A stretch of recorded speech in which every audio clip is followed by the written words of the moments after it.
There it was, a tiny speck in the vast expanse of the Pacific Ocean. Tuvalu, the least visited country in the world. A place I knew almost nothing about yet felt inexplicably drawn to.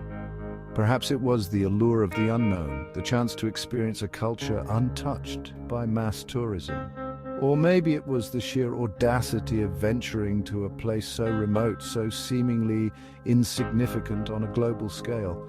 Whatever the reason, I booked my ticket, packed my bags, and set off on a journey to discover Tuvalu. My journey began with a sense of anticipation and a healthy dose of trepidation.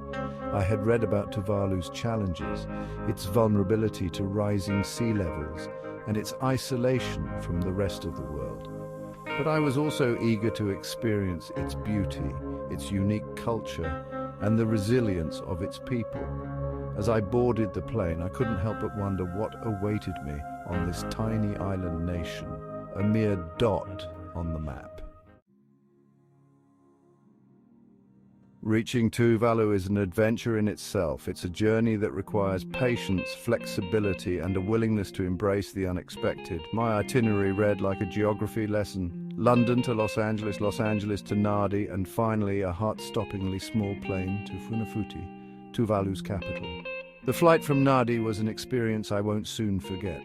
We flew low over endless stretches of turquoise water dotted with coral atolls that seemed to shimmer like jewels in the sunlight. As we approached Funafuti, the anticipation in the cabin was palpable. The island emerged from the ocean like a mirage, a narrow strip of land fringed by coconut palms and white sand beaches. Touching down on the tiny airstrip felt like landing on a postage stamp. Stepping off the plane, I was greeted by a wave of humid air and the scent of frangipani blossoms. It was a sensory overload that told me I had arrived somewhere truly special. Funafuti is a world away from the hustle and bustle of city life. Time seems to move at a different pace here, dictated by the rhythm of the tides and the gentle trade winds. The streets are unpaved and bicycles outnumber cars. There are no towering buildings, no neon lights, no billboards vying for attention. Instead, life unfolds in a tapestry of vibrant colors. The turquoise of the lagoon, the emerald green of the palm trees, the brightly painted houses that line the narrow streets. One of the first things that struck me about Tuvalu was the sense of peace that permeated the island. There was a calmness in the air, a lack of urgency that was both refreshing and disarming. People greeted each other with warm smiles and friendly waves. Children played barefoot in the streets, their laughter echoing through the air. It was a stark contrast to the frenetic pace of life I was accustomed to, and I found myself quickly adapting to the island's slower, more deliberate rhythm. Life in Tuvalu revolves around the sea. Fishing is the lifeblood of the community, providing both sustenance and income. Every morning, fishermen set out in their brightly painted boats, their nets cast wide in the hope of a bountiful catch. The day's catch is often shared amongst families and neighbors, a testament to the strong sense of community that binds the Tuvaluan people together. Beyond fishing, life in Tuvalu is a tapestry of simple pleasures. Families gather on their verandas in the evenings, sharing stories and laughter as they watch the sun dip below the horizon. Children splash in the shallow waters of the lagoon, their joyful cries carried on the gentle breeze. The pace of life is slow, deliberate, and deeply connected to the natural world.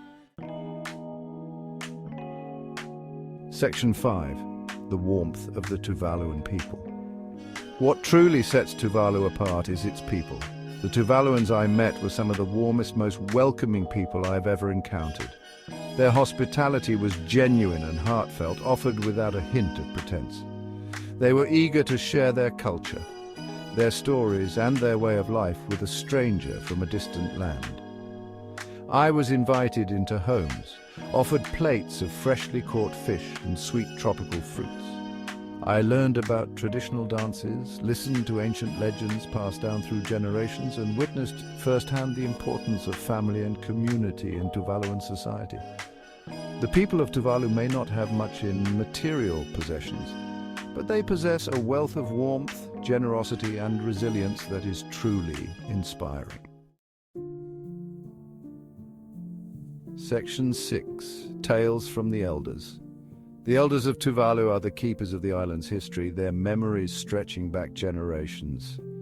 I had the privilege of sitting with them, listening to their stories of a time before the outside world encroached upon their shores. They spoke of ancient traditions, of navigating by the stars, and of a time when the sea provided all they needed. Their voices, etched with the wisdom of age, also carried a note of sadness as they spoke of the changes they had witnessed in their lifetimes. The rising sea levels, the erosion of their coastline, the increasing frequency of extreme weather events, these were the realities of climate change that threatened their very existence. Yet even in the face of such adversity, their spirit remained unbroken. Section 7. The looming shadow of climate change. The idyllic beauty of Tuvalu belies a harsh reality. This tiny island nation is on the front lines of climate change.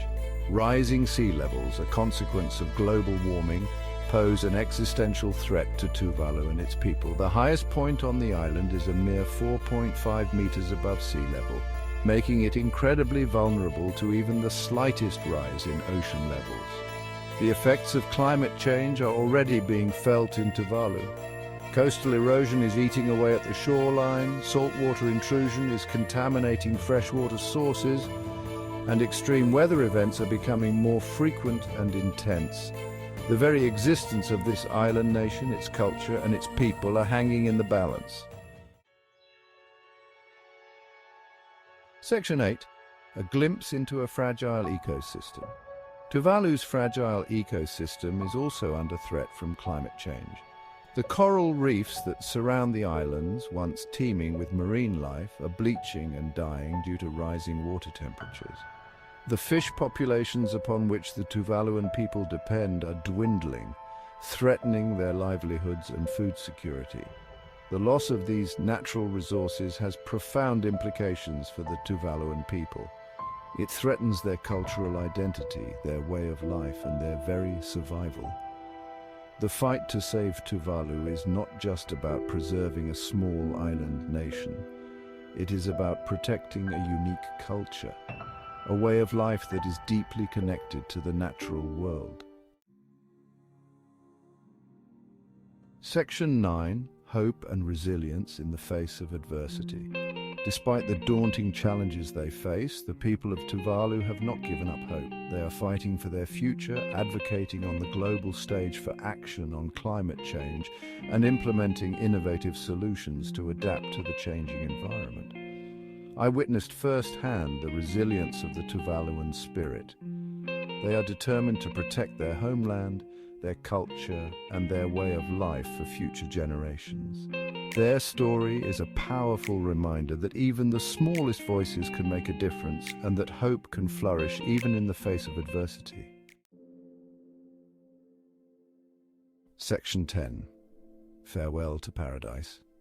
Leaving Tuvalu was bittersweet. I left with a heavy heart, knowing the uncertain future that this beautiful island nation faces. Yet, I also carried with me a profound sense of hope, inspired by the resilience and determination of the Tuvaluan people.